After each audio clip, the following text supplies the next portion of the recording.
Defence policy की या भारत की जो डिफेंस स्ट्रेटजी उसके बारे में, जिसके बारे में हमारे डिफेंस मिनिस्टर साहब ने कुछ स्टेटमेंट दिए, कुछ बात जो कही है।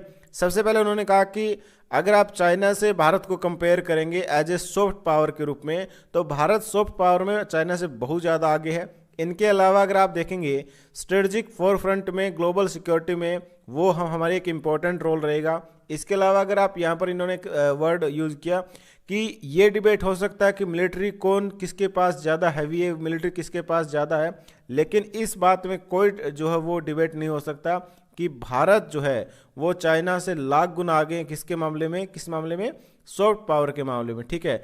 तो यहाँ पर क्योंकि भारत और चाइना के बीच में लगातार स्टैंड ऑफ चल रहा है लद्दाख रीजन में, ईस्टर्न लद्दाख रीजन में। इनके अलावा अगर आप देखेंगे हिमालय से लेकर इंडो पैसिफिक पूरे रीजन्स में एक तरीके से सिक्योरिटी को लेकर, या एक तरीके से जो चाइना का एग्रेशन है, चाइना जिस हिसाब से एक एग्रेसिव पॉलिसी फॉलो कर रहा है, उस के हिसाब से ये काफ़ी इंपॉर्टेंट है कि भारत को भी अपनी प्रिपरेशन जो है वो करनी चाहिए डिफेंस करने के लिए, अपने आप को, या कह सकते काउंटर करने के लिए। और इसी तरह की सिचुएशंस को एनालिसिस किया गया है कि लाइन ऑफ एक्चुअल कंट्रोल पर सिचुएशंस को एनालिसिस किया गया। हमारी और चाइना की मिलिट्री स्ट्रेंथ को लेकर डिबेट भले ही होते रहे, लेकिन अगर आप इस आइडिया पर, सॉफ्ट पावर के आइडिया पर बात कर रहे हैं, तो जो है ये काफ़ी इंडिया जो काफ़ी आगे रहेगा चाइना से। इसके अलावा स्ट्रेटजिक फोरफ्रंट की उन्होंने बात करी कि भाई लोकेशन, साइज, पॉपुलेशन और इकोनॉमी, इन सब में भारत जो है कहीं ना कहीं स्ट्रेटजिक फोरफ्रंट पर होने वाला है। इनके अलावा भारत के जो सोल्जर्स हैं और उन्होंने हमेशा एक इम्पॉर्टेंट रोल प्ले किया और दुनिया की सबसे जो बोल सकते हैं सॉलिड और ब्रेव आर्मी के रूप में है। और पीएलए के साथ चाहे फाइट करना हो आर्मी की, या जो भिड़ंत हुई थी जून में, उसके अंदर भी हमारे सोल्जर्स ने एक इम्पॉर्टेंट रोल प्ले किया था। इसके अलावा ये माना जाता है जैसे स्पेशल फ्रंटियर फोर्स है, विकास बटालियन है, ये ऐसी फोर्सेज हैं जो कि हिमालयन रीजन में या तिब्बत वाले उस पूरे पर्टिकुलर एरिया के अंदर, या आप कह सकते हैं कि एक हाई एरियाज़ के अंदर अपनी कैपेबिलिटीज़ को शो कर सकती हैं। इनके अलावा पाकिस्तान के कॉन्टेक्स्ट में कहा गया कि पाकिस्तान जो है वो कंटिन्यू भारत में क्रॉस बॉर्डर टेररिज्म को प्रमोट करता है और भारत के लोगों को कहीं ना कहीं एक तरीके से टेररिज्म के थ्रू डराने की कोशिश करता है। और पाकिस्तान एक तरीके से फाउंटेन हेड है टेररिज्म को, यानी टेररिज्म के प्रॉपर्ली रिस्पॉन्सिबल है। इनके अलावा रिस्पॉन्सिबिलिटी की बात करें या भारत की एक जिम्मेदार नागरिक के रूप में, तो भारत हमेशा से एक पीसफुल कंट्री रहा है। हम पहले कभी भी किसी नेशन पर अटैक नहीं करेंगे, लेकिन हम अपनी बाउंड्री को सेव करने के लिए, इंटीग्रिटी और सोवरेनिटी के लिए, हम उसके लिए 100% कॉन्फिडेंट हैं। और इसी तरीके स्टेटमेंट अगर आप देखेंगे, कई सारी स्टेटमेंट आई, जैसे हमारे फॉरेन मिनिस्टर जो है एस जयशंकर साहब, उन्होंने भी कहा कि भारत और चाइना के रिलेशन जो है वो 30-40 सालों में खराब दौर के अंदर है और इसके लिए पूरी तरीके से रिस्पॉन्सिबल जो है वो चाइना है, क्योंकि वो जो उन्होंने मेंटेन नहीं किया, उन्होंने जो रूल्स एंड रेगुलेशन थे या जो एग्रीमेंट थे बॉर्डर पर, उनको फॉलो नहीं किया गया। इनके अलावा हमारे chief of defence staff general Bipin Rawat, उन्होंने कहा कि भाई भारत में, भारत की जो फोर्सेज हैं वो कम्प्लीटली अलर्ट मोड पर रहेगी, मॉडर्नाइजेशन उसमें कंटिन्यू चलता रहेगा और इसमें टू फ्रंट वार जिसको बोल सकते हैं, चाहे पाकिस्तान और चाइना अगर इस तरह की कोशिश करते तो भारत की फोर्सेज जो है वो अलर्ट है। रिसेंटली हमने पढ़ा था कि भारत में जो स्टॉक है वो उसको स्ट्रेंथ करने का इंटेंस किया जा रहा है, यानी 10 से 15 दिन तक बढ़ाया जा सकता है, 10 से 15 दिन किया जा सकता है। तो ये बड़े डिफेंस चीज़ें हैं जो चेंज हो रही है। इनके अलावा इन्फ्लेशंस को लेकर काफ़ी इंपॉर्टेंट है, हालांकि ये डेटा मंथली वाइज आता रहता है, तो डेटा में आप ज़्यादा इसमें कंफ्यूज नहीं होना। सीपीआई के बारे में काफ़ी इंपॉर्टेंट है और ये रिटेल इन्फ्लेशन, यानी आप देखेंगे ग्राउंड लेवल पर आप महंगाई को ऑब्जर्व कर सकते हैं। और सीपीआई कंज्यूमर प्राइस इंडेक्स के बेसिस पर ही Reserve Bank of India monetary policy को डिसाइड करने में एक इंपॉर्टेंट रोल की तरह काम करता है। 2020 में यूपीएससी ने पूछा भी था कि क्या होलसेल प्राइस इंडेक्स को या सीपीआई को एज ए मेजर की तरह यूज किया जाता है, तो सीपीआई एक ऐसा है जिसको reserve Bank of India inflation target के रूप में यूज करता है। क्यों करता है? क्योंकि सीपीआई जो है कंज्यूमर प्राइस इंडेक्स से जो ग्राउंड लेवल पर या जो हम कंजप्शन करते हैं लोकल लेवल पर, उसमें पता चलता है कि महंगाई है या नहीं है। और इसमें सबसे बड़ी बात, इसमें फूड आइटम्स को जो है वैल्यू ज़्यादा है, तो इसलिए भी इसमें प्रायोरिटी दी जाती है। नेशनल स्टैटिस्टिक्स ऑफिस द्वारा रिलीज़ किया गया और इसमें अप्स एंड डाउन जो वो एक अलग चीज़ें हैं, तो ये इंपॉर्टेंट है। बेस ईयर 2011-12 इसका रहेगा। इसके बाद सीधा हम जाएंगे पेज नंबर 10 पे। यहाँ पर डिस्कस किया गया कि भारत और ब्रिटेन के रिलेशंस को कैसे अपग्रेड करना है, इस कड़ी में कैसे वहाँ के फॉरेन मिनिस्टर साहब जो यहाँ आएंगे और डिस्कशन करेंगे। देखो दो चीज़ें हैं, पहला पोस्ट ब्रेग्जिट एरा के अंदर ब्रिटेन कैसे अपने आप को डेवलप करेगा। इनके अलावा भारत ने जो है वो ब्रिटेन को, या ब्रिटेन के प्राइम मिनिस्टर जो है मिस्टर जॉनसन, उनको इनवाइट किया है रिपब्लिक डे सेलिब्रेशन के अंदर। यहाँ पर एक काफ़ी इंपॉर्टेंट समिट है फॉरेन मिनिस्टर की, और ये भारत के फॉरेन मिनिस्टर से मिलेंगे और यहाँ पर डिस्कस किया जाएगा कॉम्प्रिहेंसिव स्ट्रेटजिक पार्टनरशिप की तरह।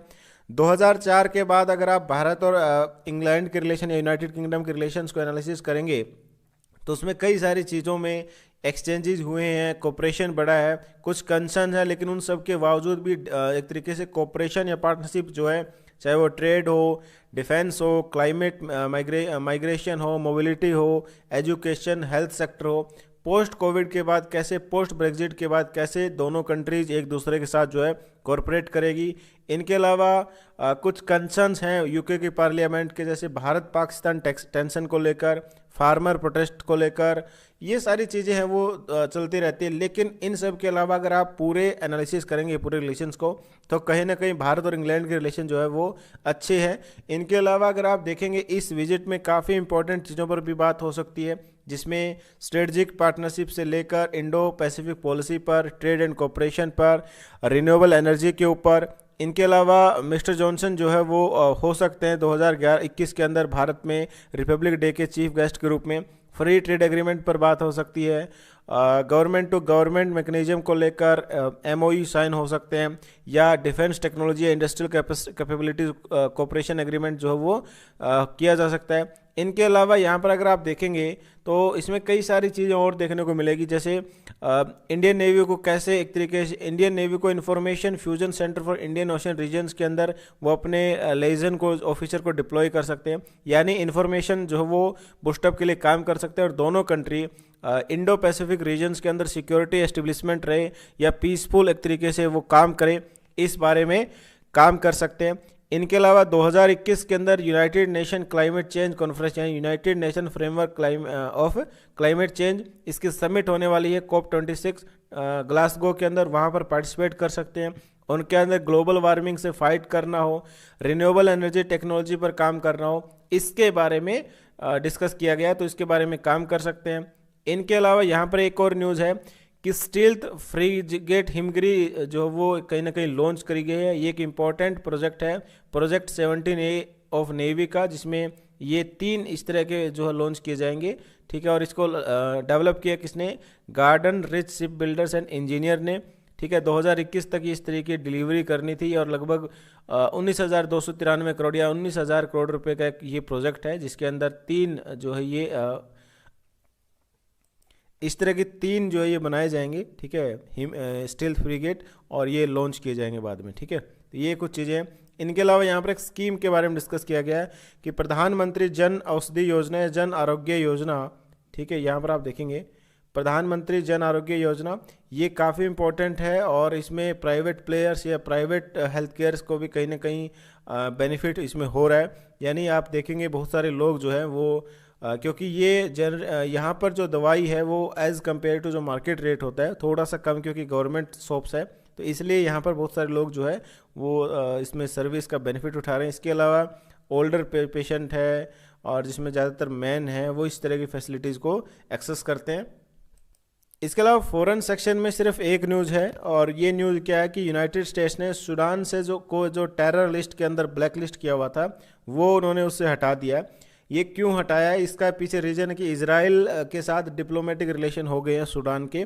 तो इसके बाद, क्योंकि उससे पहले हमने देखा UAE से, बहरीन से, और रिसेंटली मोरक्को से भी जो है डिप्लोमेटिक रिलेशन उनके हुए, और अब मोस्ट रिसेंटली जो है भूटान के साथ इजराइल के रिलेशन जो है वो डिप्लोमेटिक हैं।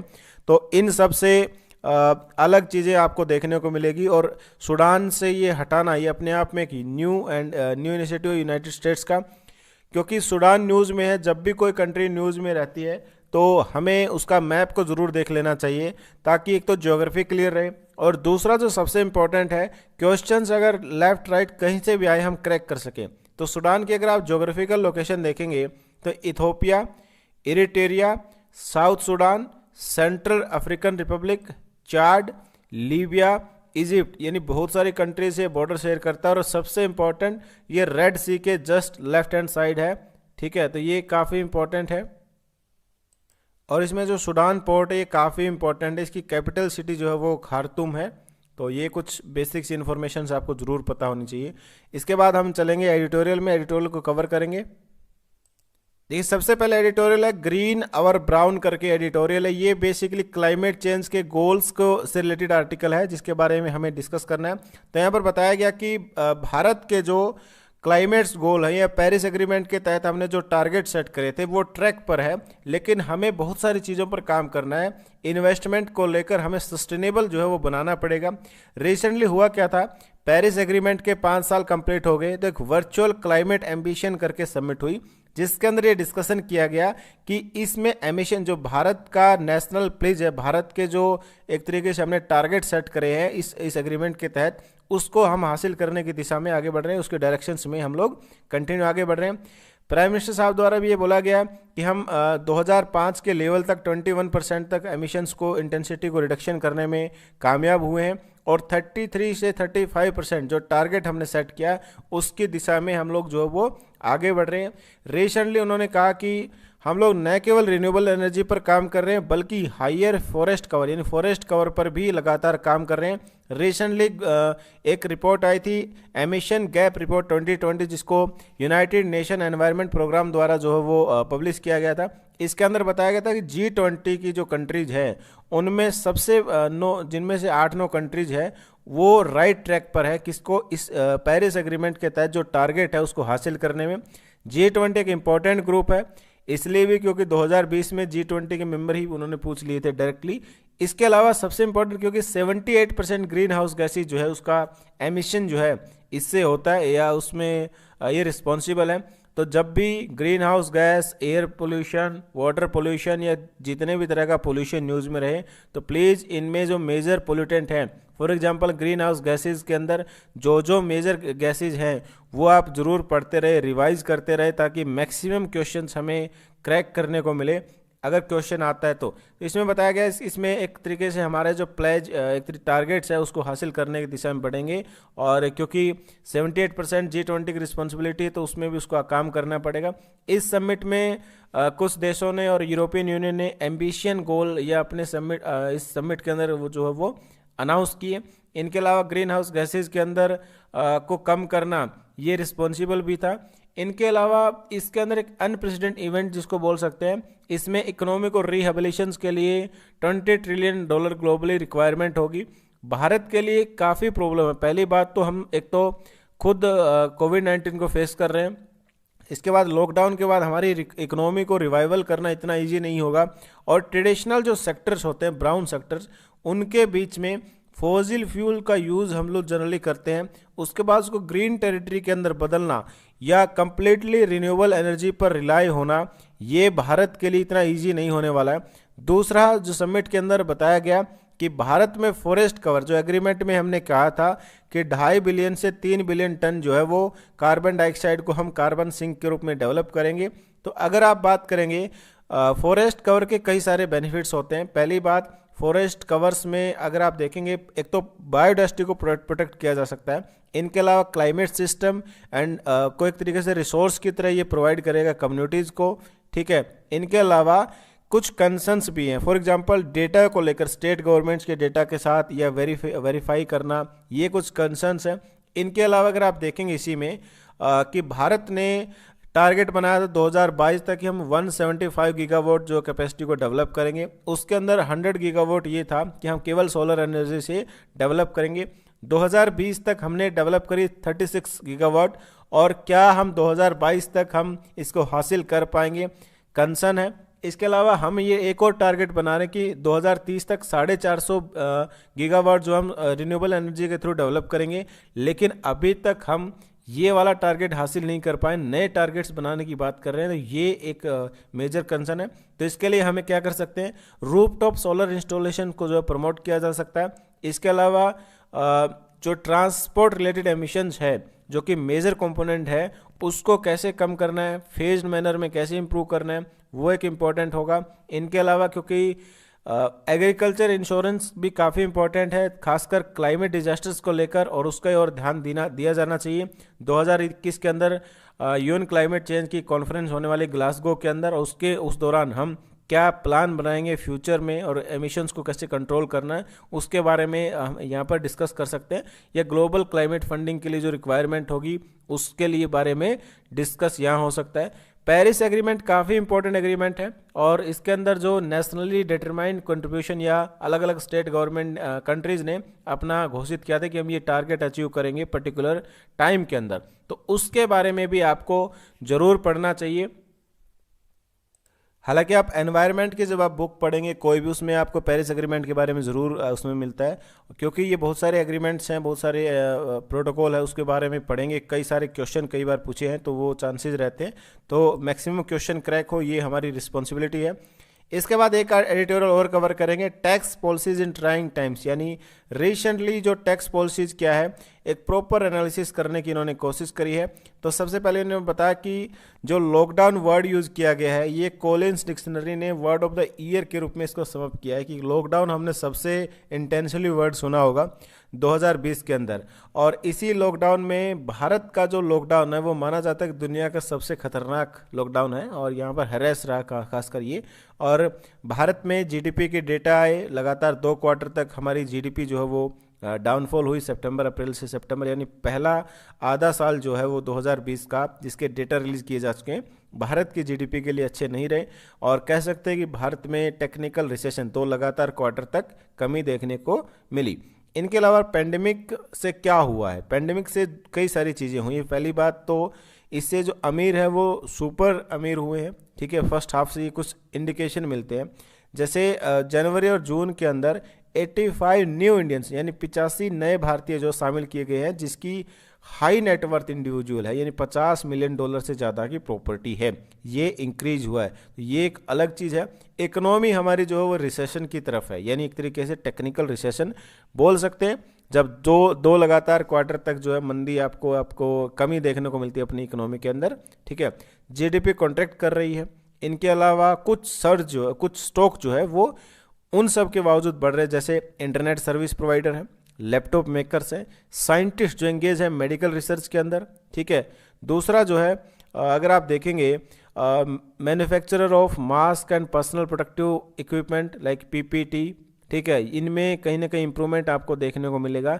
लेकिन बाकी अलग अलग सेक्टर जो कि इस पेंडेमिक ने बड़ी संख्या में अनएम्प्लॉयमेंट को, पावर्टी को इंक्रीज किया है, और माइग्रेट क्राइसिस जो है वो एक तरीके से ऐसा क्राइसिस, एक तरीके से ह्यूमैनिटेरियन क्राइसिस इसको बोल सकते हैं।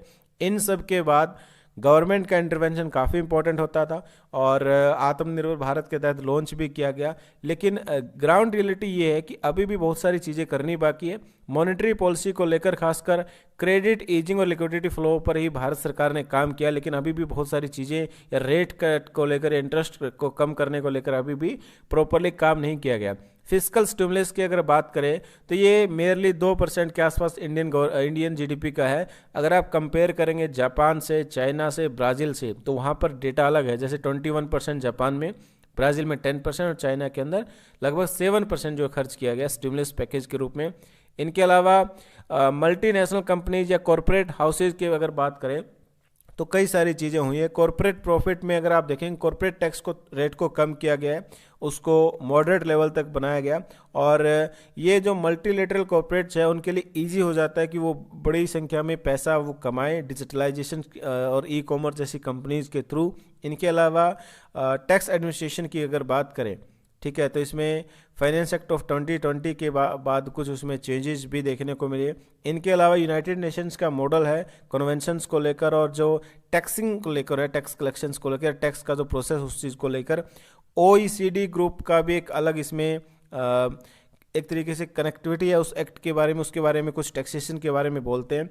इनडायरेक्ट टैक्सेज हो, डायरेक्ट टैक्सेज हो, इनडायरेक्ट टैक्सेज के अंदर जो है जीडीपी का काफ़ी इंपॉर्टेंट रोल है। जीडीपी एक ऐसा जीडीपी नहीं, GST, goods and services tax, ये एक ऐसा टैक्स है जो लगातार 2020 में न्यूज़ में रहा। इसमें हमने बेसिक से डिटेल से पढ़ा था कि जीएसटी एक इनडायरेक्ट टैक्स के रूप में जब लॉन्च किया गया था तो इसमें एक प्रोविजन था कि अगर स्टेट गवर्नमेंट को कुछ भी लॉस होता है तो वो कंपनसेट करेंगे। तो कंपनसेट की वजह से काफ़ी ज़्यादा इसमें न्यूज़ में रहा। इसका सबसे इंपॉर्टेंट है कि जीएसटी काउंसिल होती है और जीएसटी काउंसिल को चेयर करते हैं यूनियन फाइनेंस मिनिस्टर, ये ध्यान रखना है। इनके अलावा एंटी प्रॉफिटिंग रूल्स भी हैं ताकि इस तरह के बेनिफिट जो है वो प्रॉफिट हद से ज़्यादा प्रॉफिट ना हो और एक तरीके से एंड कंज्यूमर उनको बेनिफिट मिले। इनके अलावा टैक्स लॉ को रीराइट किया जा सकता है, उसको चेंज किया जा सकता है, उसमें इम्प्रूवमेंट किया जा सकता है, राइट। जैसे 1961 का जो इनकम टैक्स एक्ट है उसको फ्रेम किया गया। उसके बाद अखिलेश राजन कमेटी इसमें बनी और उसमें भी कई सारी चीज़ें आपको देखने को मिलेगी। तो आज के यहाँ पर आप देखेंगे पूरे न्यूज़पेपर को एनालिसिस में ये कुछ इंपॉर्टेंट न्यूज़ है। ये वाला एडिटोरियल जो है जो माल न्यूट्रिशन वाला है, ये क्योंकि माल न्यूट्रिशन टॉपिक हम बहुत बार कवर कर चुके हैं तो आप इस आर्टिकल को जस्ट स्टडी कर लेना, पढ़ लेना एक बार, ठीक है। ये मैं आपको रिकमेंडेशन कर रहा हूँ कि ये आर्टिकल ज़रूर आप एक बार रिवाइज कर लेना। इसके अलावा पर्टिकुलर कोई ऐसा आर्टिकल नहीं है जिसके बारे में मतलब बहुत डिटेल से डिस्कस करने की रिक्वायरमेंट हो। हम क्वेश्चंस को कवर करेंगे क्योंकि क्वेश्चन बहुत ज़्यादा इंपॉर्टेंट है कवर करने। और हमने 20 क्वेश्चन जो है 2015 के कवर कर लिए। इसकी पीडीएफ मैंने अवेलेबल करवा दी, आप वहाँ से टेलीग्राम से डाउनलोड कर लेना, कोई प्रॉब्लम नहीं है, ठीक है। Which one of the following issues the global economic prospect report periodically, यानी आप हिंदी में भी इसका आराम से देख सकते हैं। विश्व आर्थिक संभावना यानी ग्लोबल इकोनॉमिक प्रोस्पेक्ट रिपोर्ट आवधिक रूप से निम्नलिखित में से कौन जारी करता है। तो रिपोर्ट्स पर हर साल लगभग 1 या 2 सवाल पूछते हैं, यानी रिपोर्ट्स एक ऐसा टॉपिक है जो यूपीएससी लगातार पूछती है। तो इन्होंने पूछा global economic prospect report, 4 option दिए गए।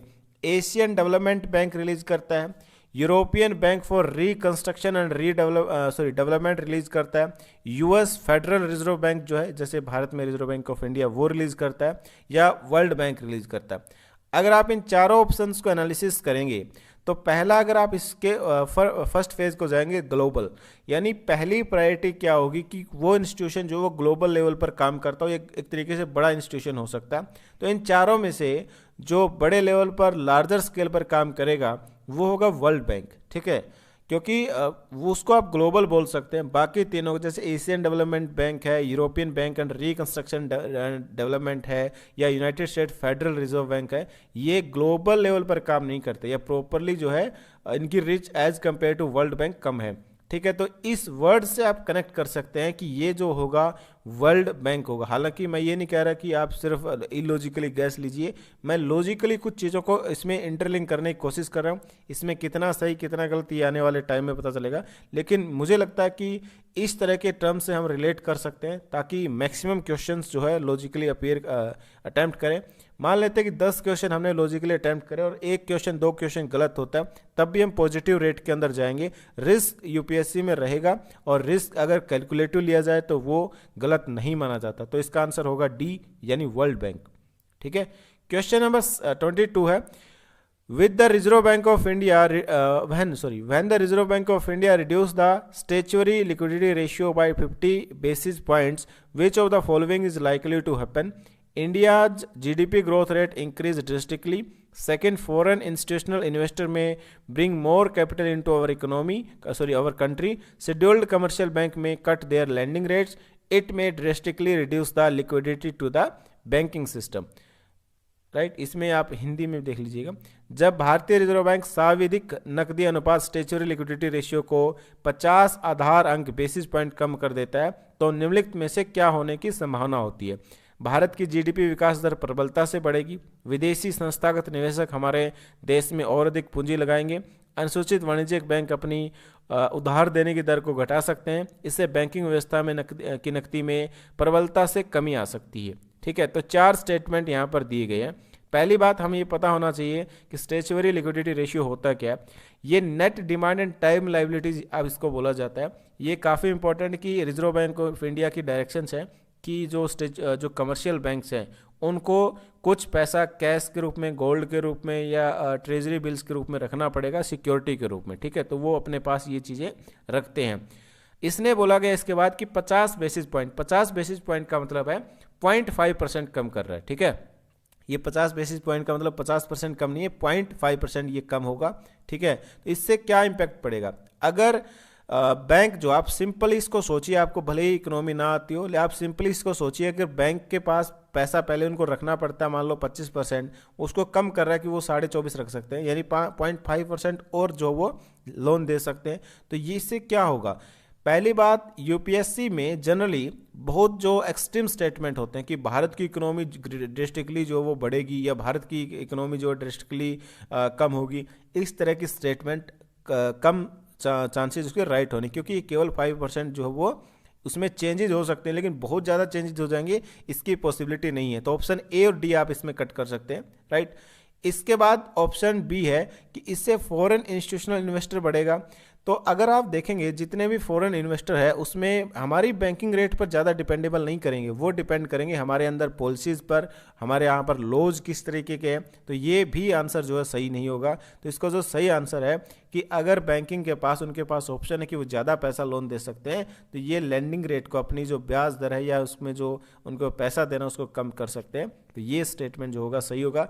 तो क्योंकि यूपीएससी में प्री में खासकर इकोनॉमी एक इम्पॉर्टेंट यूनिट होगी, इम्पॉर्टेंट फैक्टर होने वाला है, और इसके अंदर बैंकिंग जो टर्म्स है वो क्या है, उसके एप्लीकेशंस क्या है, ये लगातार यूपीएससी पूछता रहा है और 2020 में भी इन्होंने पूछा है। तो उसके लिए आपको वेल प्रिपेयर होना पड़ेगा, अच्छे लेवल पर आपको प्रिपेयर करनी पड़ेगी ताकि क्वेश्चंस हर हालत में क्रैक हों। क्वेश्चन नंबर 23 है, with reference to the use of nanotechnology in health sector, which of the following statement is are correct? यानी नैनो टेक्नोलॉजी हेल्थ सेक्टर में यूज करने के बारे में दो स्टेटमेंट दी गई, उनमें से कौन सी सही है? Targeted drug delivery is made possible, यानी टारगेटेड लक्षित ड्रग डिलीवरी जो पॉसिबल है किसके थ्रू? नैनो टेक्नोलॉजी के through. Nano technology can largely contribute to the gene therapy, और ये जीन थेरेपी के अंदर जो है कंट्रीब्यूट कर सकती है।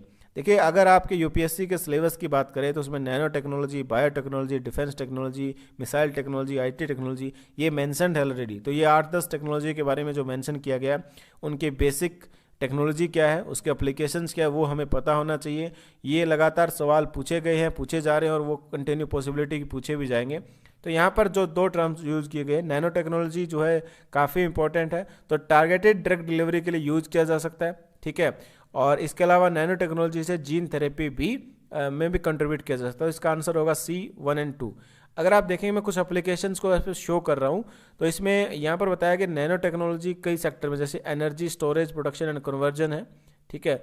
एग्रीकल्चर प्रोडक्टिविटी और इन्हेंसमेंट के बारे में है। वाटर ट्रीटमेंट एंड रेमेडिएशंस में यूज़ किया जा सकता है। ये इसके बहुत ज़्यादा एप्लीकेशन है, मतलब ये आपको इसके डिटेल में एप्लीकेशंस के बारे में बताया गया। इसके बाद disease diagnosis and screening application है। ड्रग डिलीवरी सिस्टम जिसका अभी हमने पढ़ा था वो, उसके बारे में। इनके अलावा food processing and storage, air pollution and remediation, और कंस्ट्रक्शन, और हेल्थ मॉनिटरिंग और वेक्टर एंड पेस्ट डिटेक्शन के बारे में काफ़ी इंपॉर्टेंटली यूज़ की जा सकती है, किसको? नैनो टेक्नोलॉजी को, ठीक है। इसके बाद 24 नंबर क्वेश्चन है कि इंडियन मार्केट के अंदर जो एग्रीकल्चर प्रोड्यूस आर रेगुलेट, वो किसके अंडर रेगुलेट किए जाते हैं? तो वो इसेंशियल कमोडिटीज एक्ट 1955 है, agriculture produce market committee act enacted by state है, या agriculture produce grading and marketing 1937 है, food product order 1956 and meat and food products order 1973। ये थोड़ा सा कह सकते हैं कॉम्प्लिकेटेड सा क्वेश्चन उस टाइम माना गया था 2015 में।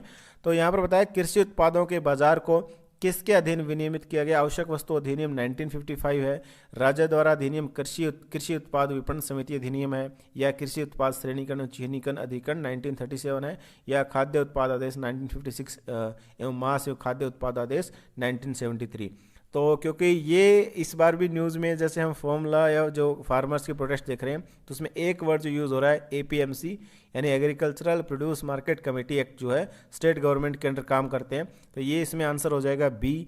इसके अंडर जो ये रेगुलेट की जाती है इंडियन मार्केट के अंदर जो एग्रीकल्चर प्रोडक्ट्स होते हैं, ठीक है। तो इसका आंसर होगा बी।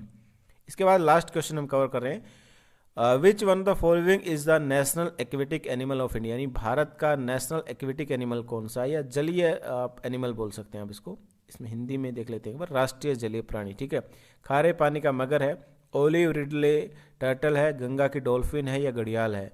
ठीक है, तो यहाँ पर आप देखेंगे which one of the following is the national aquatic animal, salt water crocodile है, ओलिव रिडले टर्टल है, गैंगेटिक डॉल्फिन है, घड़ियाल है। ठीक है, तो गैंगेटिक डॉल्फिन इसका आंसर होगा, बहुत ईजी सा ये आंसर था। गैंगेटिक डॉल्फिन के बारे में आपको ज़रूर इन्फॉर्मेशन होनी चाहिए और इसके बारे में थोड़ी सी जो वो आपको भी ट्राई करना पड़ेगा। मैं सिर्फ एक बेसिक लेवल तक बता सकता हूँ, एफर्ट, मेहनत, वो सारी चीज़ें आपकी होने वाली है। तो थैंक यू ऑल, जय Hind. Subscribe now and press the bell icon. Never miss an update. Subscribe now and press the bell icon. Never miss an update.